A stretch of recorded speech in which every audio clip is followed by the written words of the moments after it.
It's an honor to be here in Portland. I'm Susan Cheever. I'm an alcoholic. And I want to thank Liv Lopez and Jason and the Mental Health Association of Portland for this incredible conference that you all are attending. I'm gonna talk to you about the past, about American history as seen through the lens of alcoholism. I'm going to tell you about some of the most dramatic examples of drinking in our past and the light that they can throw on our present, because as you know, those who forget history are doomed to repeat it. I hope to enliven some ancient tropes for you. I hope to give you a few new ideas. And I hope to take the pictures of our ancestors off the wall and make them dance and drink. But before we think about the past, let's take a moment to honor the present.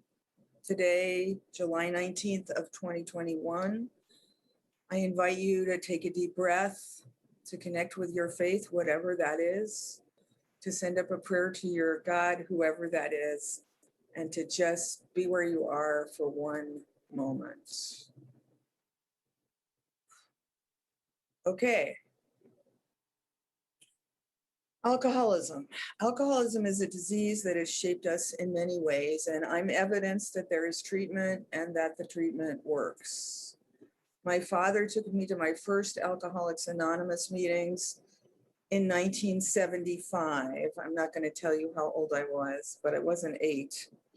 It took me a while to get it. I thought that alcoholics were sort of middle-aged men in dirty trench coats.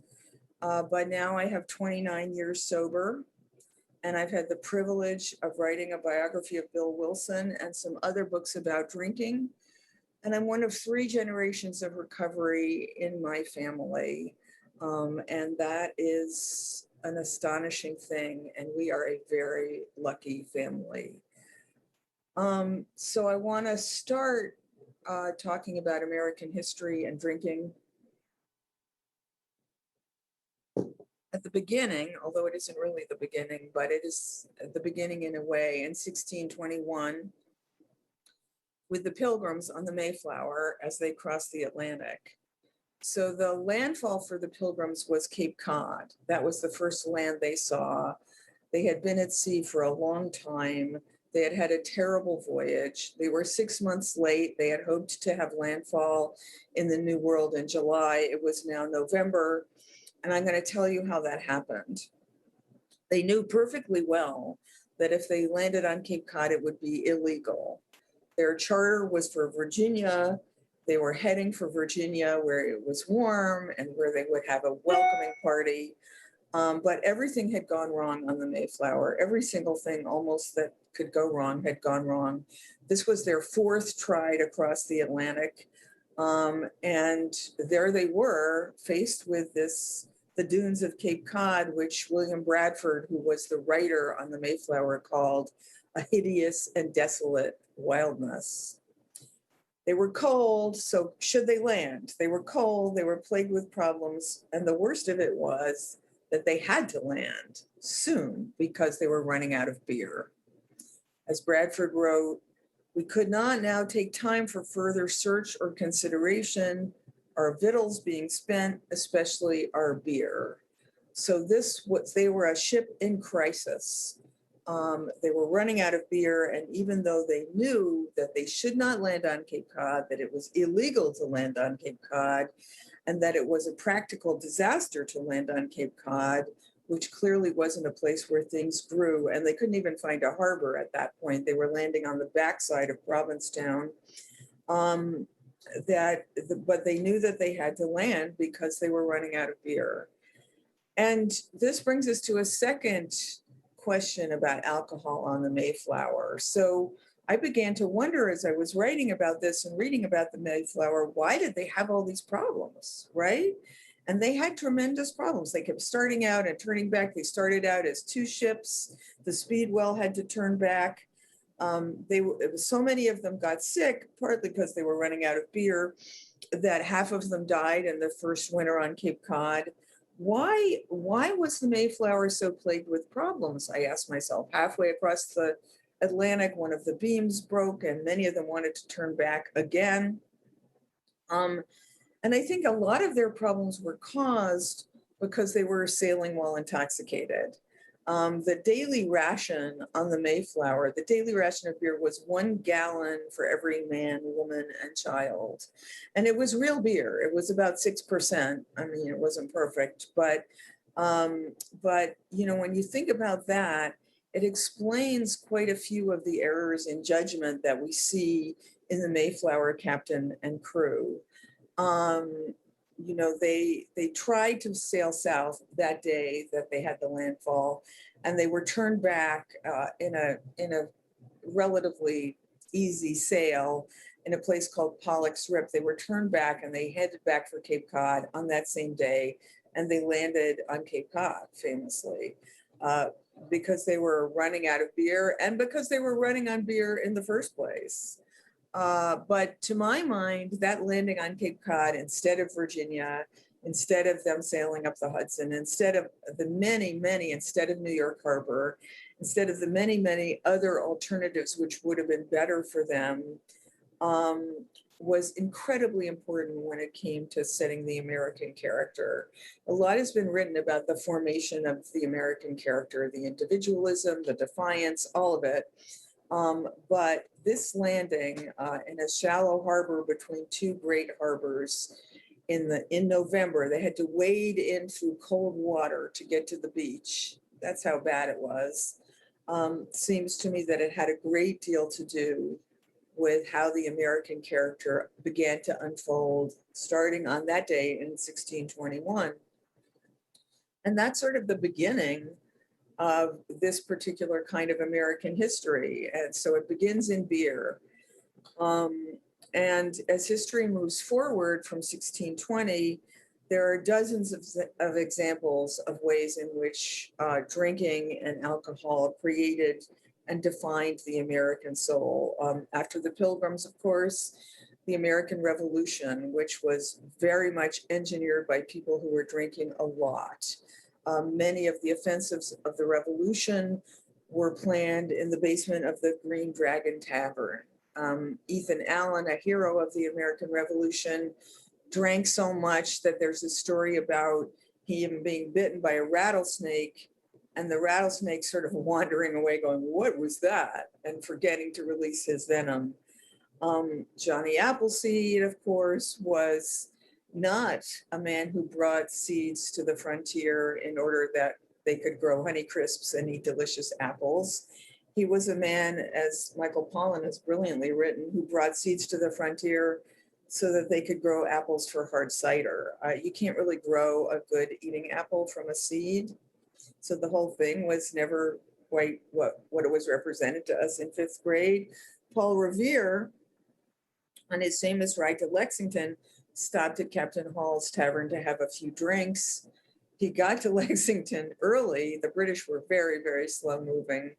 And the entire American militia retired to the tavern to drink until the British showed up. And when the British did show up around midnight, you can imagine the scene. I'm not going to get into it, but the American militia had been waiting for an hour drinking, and the British were also pissed off. In fact, that entire British regiment should have gone right to Al-Anon, but of course they didn't. And in the Civil War, the Union victories in the Civil War, the great Union victories, were won primarily by the active alcoholic General Ulysses S. Grant, who did that drinking thing of disappearing and then reappearing with redoubled fervor. And Ulysses S. Grant, whose alcoholism has been brilliantly written about by many people, but certainly Ron Chernow's biography of Grant lays it out pretty well. He was probably the best American general that we've ever had because of the way he was able to use brandy to make himself braver than a normal man and to inspire his troops in a way that other people couldn't. But he went on, of course, to become one of our worst presidents ever, because the skills that make you a great warrior don't necessarily make you a great president. So all of these things are entwined with American history. In many places, there's drinking when it comes to a way to understand American history, or when it comes to any understanding of American history. But there's something extra special about American drinking.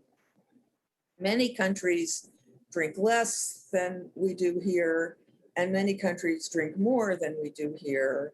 But no other country goes to the kinds of extremes, the passionate extremes that Americans do when it comes to a drink. We are special in that way. Dan O'Krent, in his History of Prohibition, writes, America had been awash in drink almost from the start, wading hip deep in it, swimming in it at various times in its history, nearly drowning in it. So look at how we go back and forth in our relation to alcohol. In 1830, we were one of the drunkest countries in the world, much drunker than we are now, much more alcohol consumption per capita than we have now.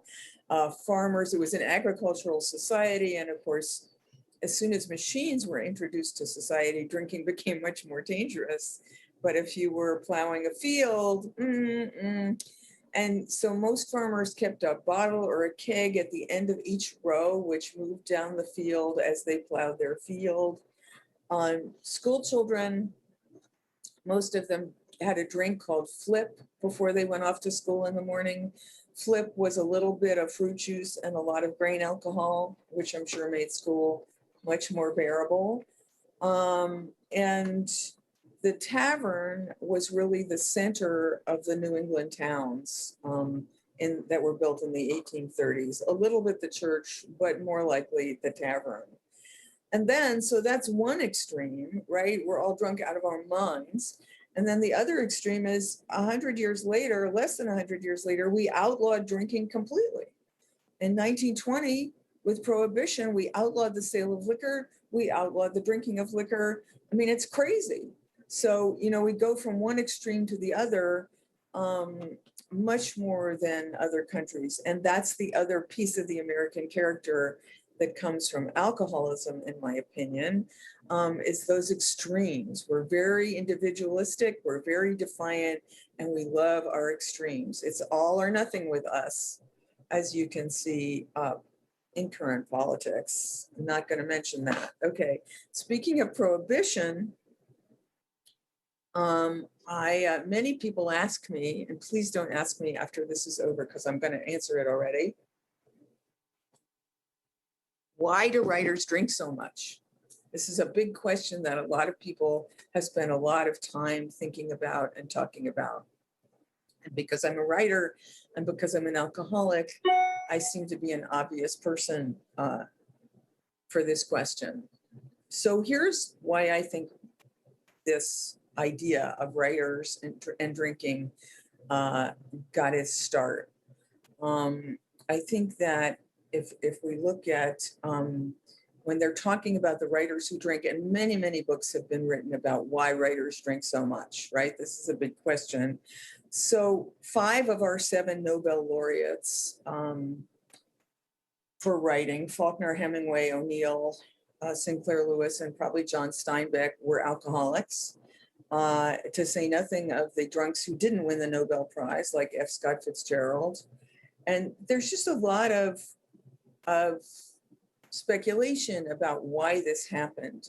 Do writers need to be released somehow into another emotional framework by alcohol? Why can't writers write without drinking? And it's interesting to look at Prohibition in relation to this question, because there are all these people saying, what is the connection between writers and drinking? But when I started to dig, I began to see there is no connection between writers and drinking. If you look at the writers of the 19th century, right, the writers who wrote what we think of as American literature, Emerson, Thoreau, Hawthorne, Melville, the Alcotts, Emily Dickinson, those guys didn't drink. Longfellow, they didn't drink at all. Hawthorne, there's some little question, but they were not drinkers. That just wasn't what they did. They weren't sober, but they just didn't drink. And those are the guys, Melville, Hawthorne, et cetera, the Alcotts, Emily Dickinson, those are the people who wrote what we think of as American literature, and they didn't drink. And then along comes Prohibition, and suddenly drinking is against the law. and suddenly our president gets called on the carpet for drinking, right? Suddenly, not only are you not allowed to sell liquor, you're not even supposed to drink liquor. And if you want to drink liquor, you have to go to a speakeasy. And when my father first came to New York, he went to his first literary party. This is in 1930. And they literally had made bathtub gin.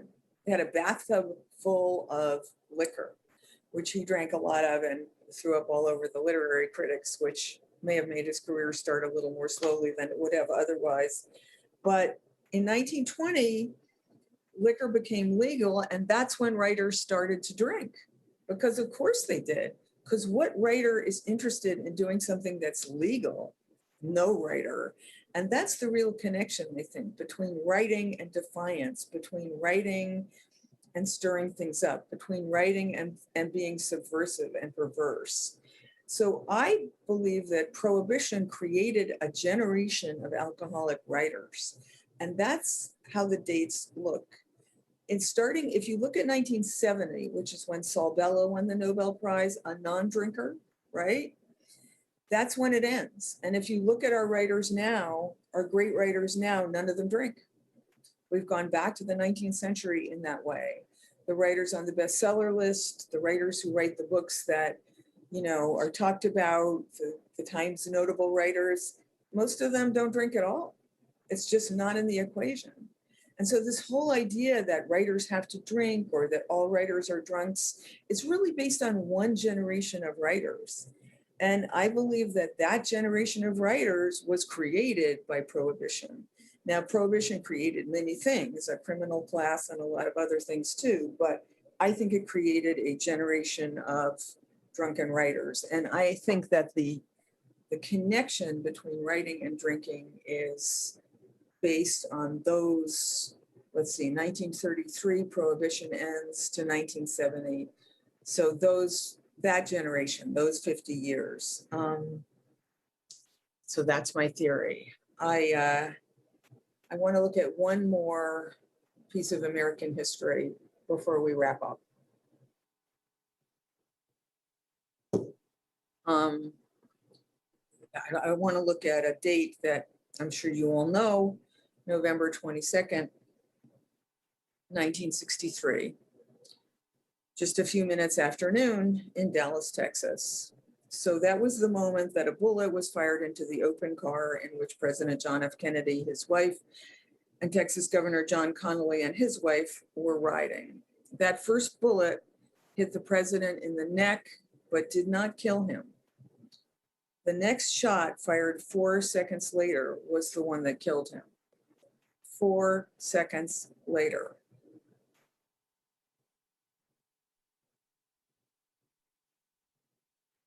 Four seconds,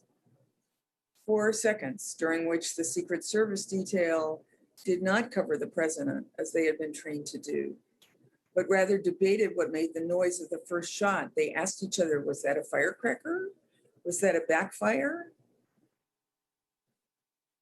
They slowed the car down, enabling the second fatal shot. And this is all pretty well known.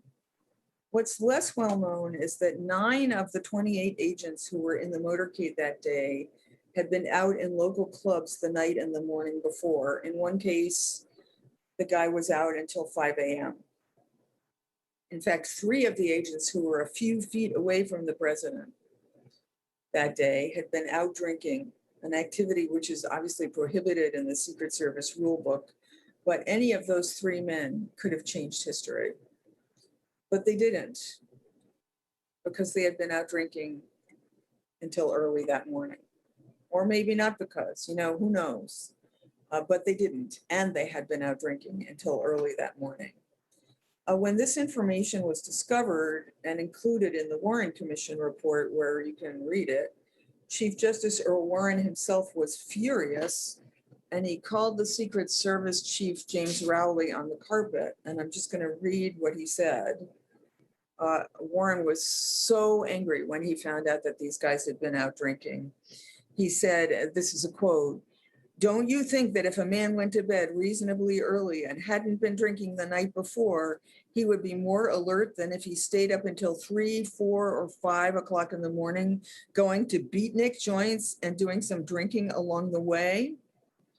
Warren noted that some citizens along the route of the motorcade, waiting for the president to pass by, had actually seen a gun barrel pointed out of the 6th floor window of the Texas School Book Depository. None of the Secret Service agents had noticed it. Some people saw a rifle up in that building, Warren went on. Wouldn't a Secret Service man in this motorcade, who is supposed to observe such things, be more likely to observe something of that kind if he was free from any of the results of liquor? Don't you think that they would have been more alert, sharper? So that's yet another place that alcohol intersects with American history in a way that may have had huge, huge results. I hope that in talking about these 3 incidences and a couple others where alcoholism changed our history, that I've given you a slight shift in perspective when it comes to what we think of as America, the United States, whatever we're going to call it, the United States, I guess we call it. Alcoholism is still a massive public health problem, as you know. It's a much greater problem than our records show. If you read the news carefully, you will often find that where there is violence, where there is fury and disagreement, where there is assault and battery, there is also often a drink or a few drinks. Just in this past decade, there's been tremendous progress in defining, seeing, and treating alcoholism and making it visible. And that's wonderful. Still, I've been amazed by people's resistance to information about alcoholism. As if learning what alcohol does to the brain, or finding out that 10,000 people a year die in drunk driving accidents was somehow gonna, or looking at the way drinking has formed the American character, might compromise people's ability to have a few glasses of wine. I don't understand it. It's not true. Sobriety is every bit as intoxicating as the finest vintage, I promise you. Thank you.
Well, thank you, Susan, for that great talk on drinking in America, giving us some of the background, the history of how alcohol has affected Americans since white people arrived here on the Mayflower. I want to just point out that a lot of what you spoke about is in your book, Drinking in America, which you can find on any bookstore or online catalog. It's great stuff. Easy to read, packed with all kinds of facts and interesting material.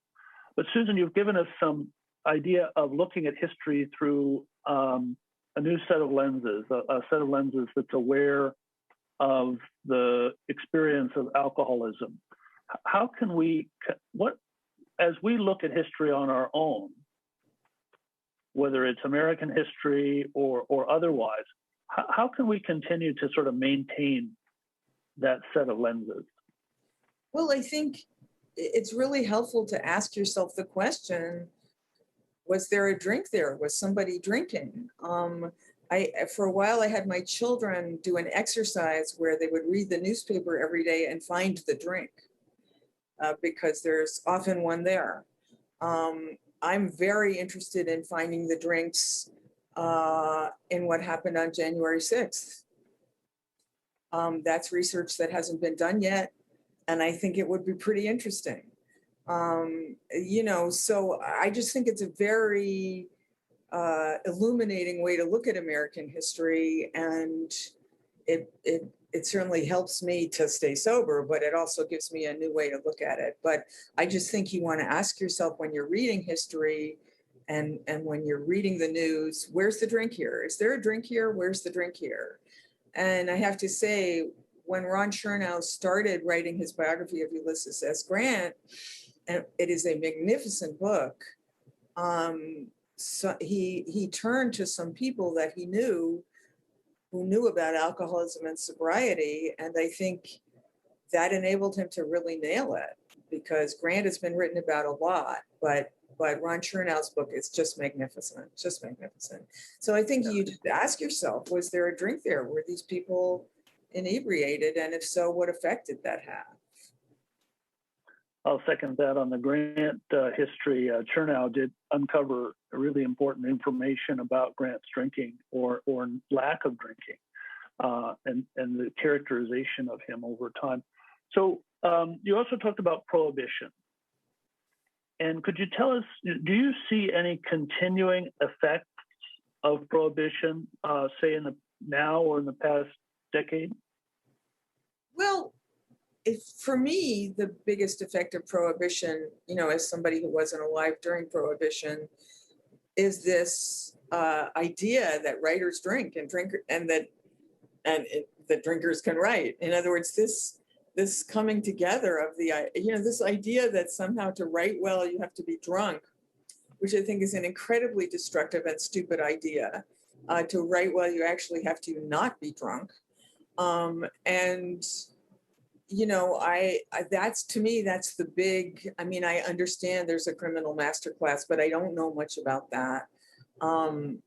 But to me, in the writing community, which is my community, there's still a lot of feeling that writers should get drunk.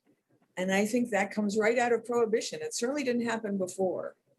Those 19th century guys were just, drinking didn't interest them.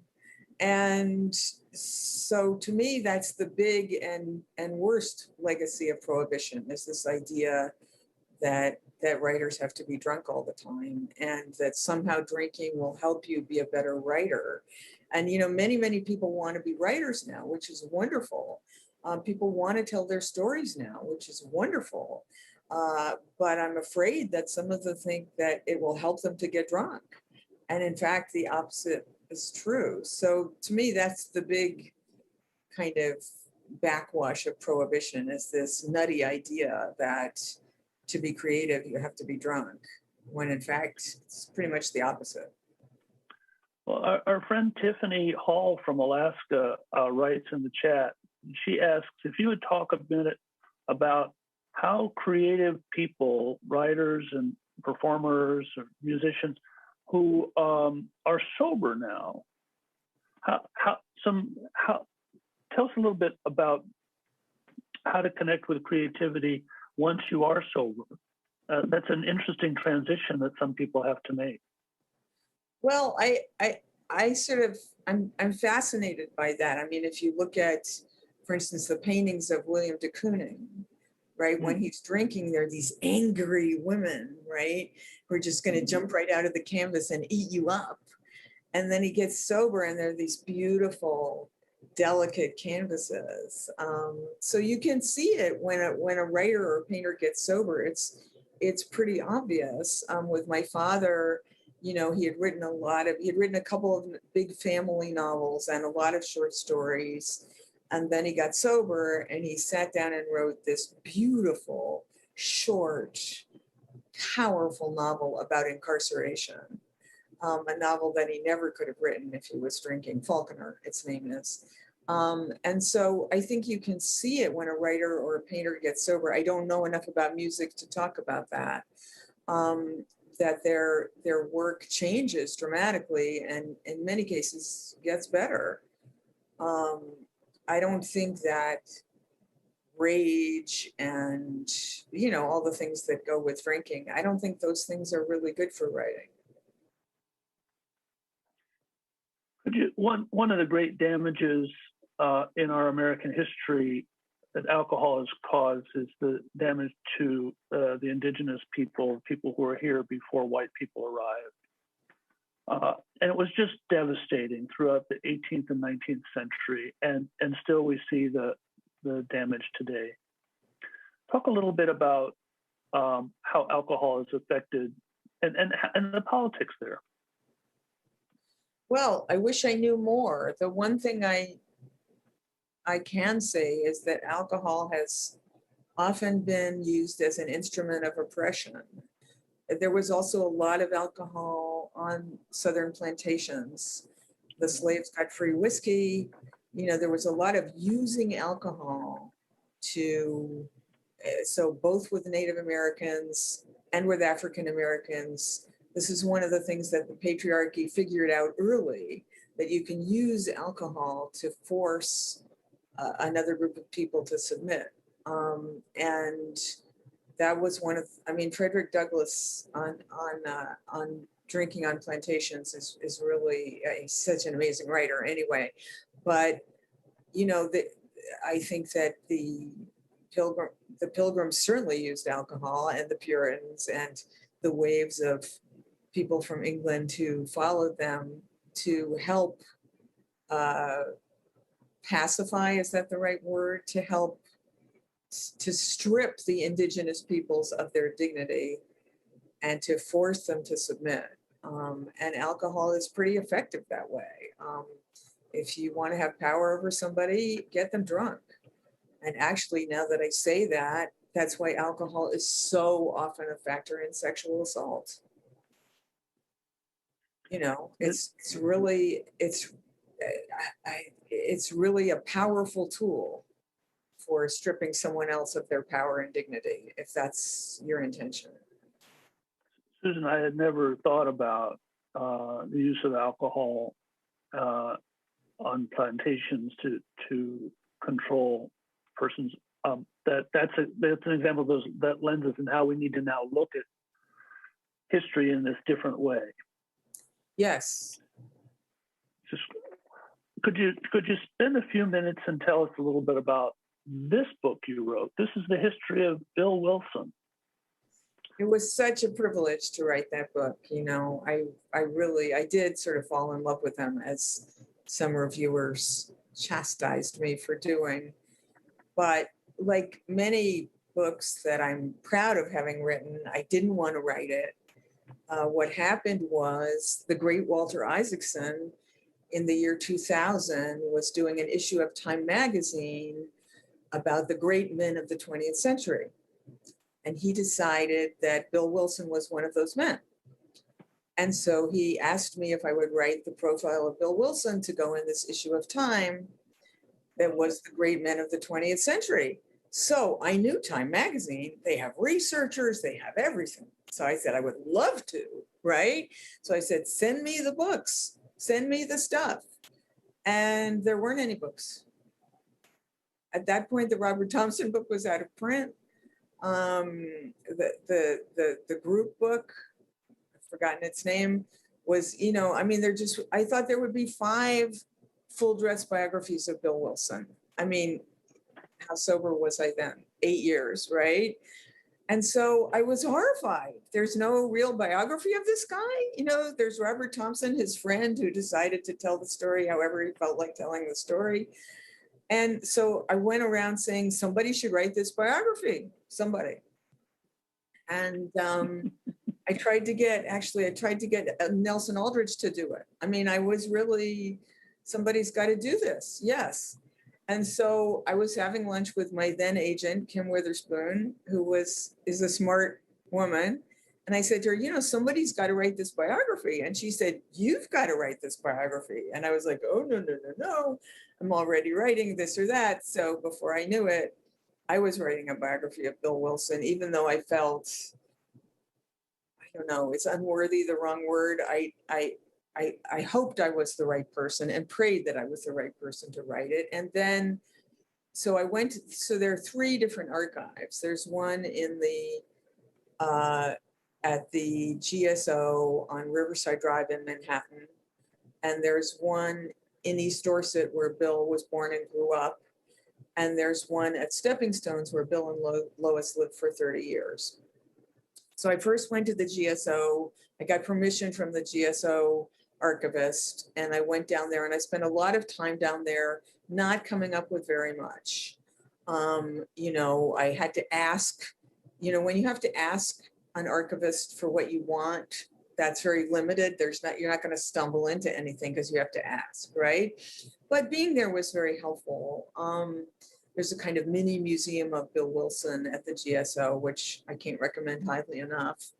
But then I just stumbled into this incredible piece of what I call biographer's luck. I went out to Stepping Stones, and as it happened, Lois, God bless her, after Bill died, she had built a matching house to Stepping Stones and made it the archive. She put everything in there. And then she had installed a caretaker also in that same house. And so I got there and the archives hadn't been touched.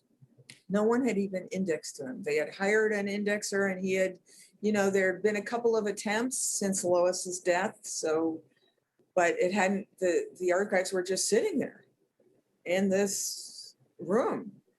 And here's the piece of luck. At just about the time I was making friends with that caretaker, right? And knowing that the archives were there, they hired a brilliant archivist from the New York Historical Society. So this woman, Lynn Hoke, and I would go out there and she would help me go through the archives because I don't know how to go index an archive. So I stumbled on the biggest archive, the best guide I could possibly have had. And Eileen Giuliani, who was the caretaker at that point, was so helpful.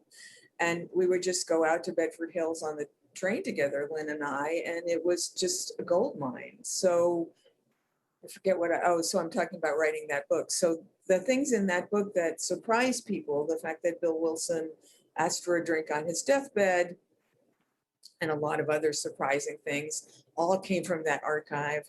And they really came through the guidance of those 2 astonishing women. So I just was very, very lucky.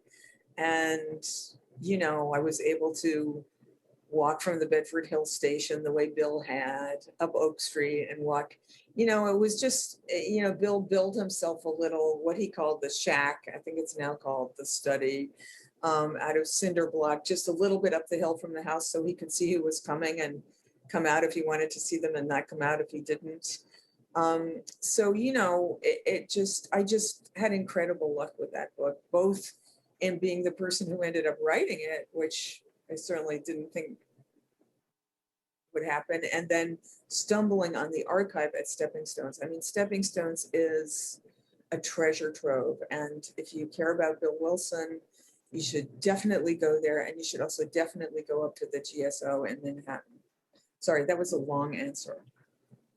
You've said a lot of, in your book, really heretical comments about Bill and his life, and just things that are we don't want to, in the saintliness of Bill, we don't want to think these things, like asking for whiskey. How do you come about that as a historian? How do you say, well, we want to create this character, but we also have this truth? Well, I think, to my mind, saintliness is overrated.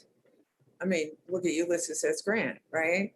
I mean, I didn't want Bill to be a saint, and he certainly wasn't.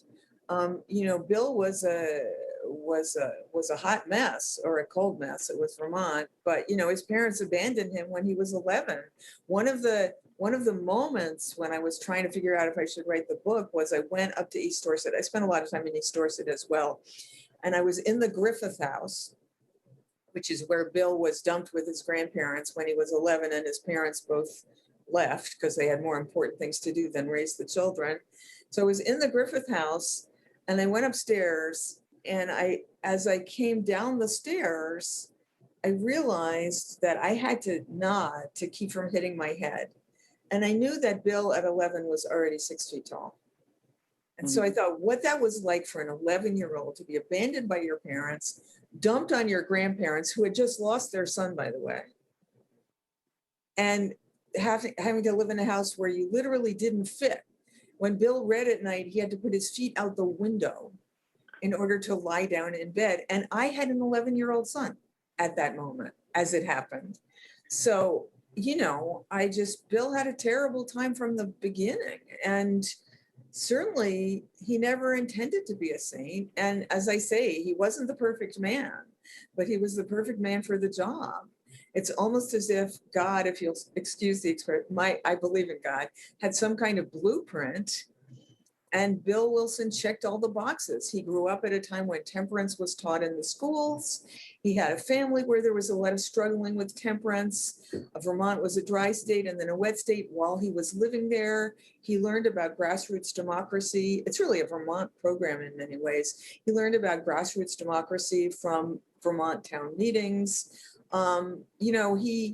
It couldn't have been more perfect. And, then he went into the Army. And of course, he had decided never to drink. And of course, he drank.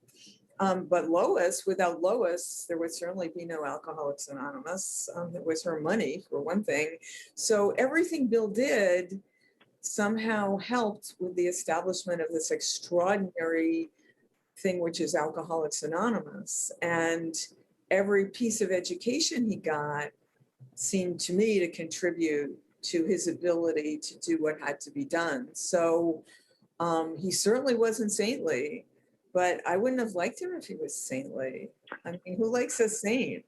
But everything he did was almost perfect. He had made a few mistakes, but not many, in relation to building this extraordinary Alcoholics Anonymous, which has saved millions of lives in every country in the world. And that's Bill. That's the unsaintly Bill Wilson.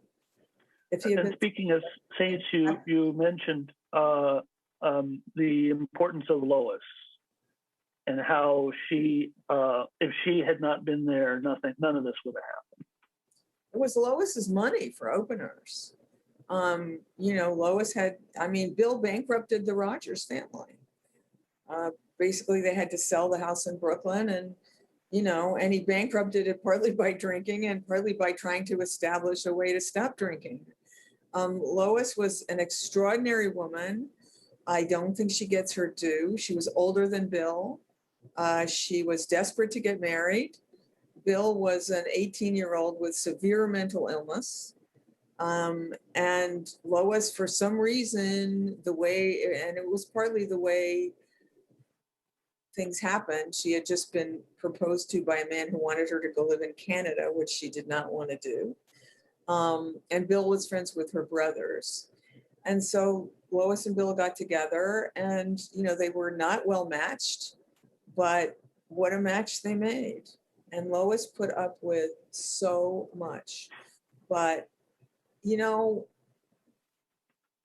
I think she knew. I think she had her eye on the prize. I really do. I think she understood that Bill was up to something bigger than both of them. And I think a lot of her tolerance came from that. And it was extraordinary tolerance one of the reasons why I think that is after Bill died, Lois lived another almost 20 years. And she spent those 20 years taking the money, which she got back, of course, and building a foundation in Bill's memory so that people in Alcoholics Anonymous would have somewhere to go, so that there would be an archive, so that there would be a picnic, all these things that Lois established. And she kept that house where they lived for 30 years in pretty pristine condition. So you can go there now and see, the jerry-rigged water system that that Bill, the engineer, built. But without Lois, there would certainly be no Alcoholics Anonymous. It's an amazing story. Thank Yeah, you, Susan, for telling it. it is an amazing story. Well, thank you. And thank you for coming to speak with our folks here. That's all the questions we have. It's my And pleasure. thank you so much. All right, well, thank you. And thank you for your part, Jason, in spreading the word and in helping to educate people, if that's the right word for it, about drinking and what it does and what it doesn't do and what we can do about it. Thank you so much.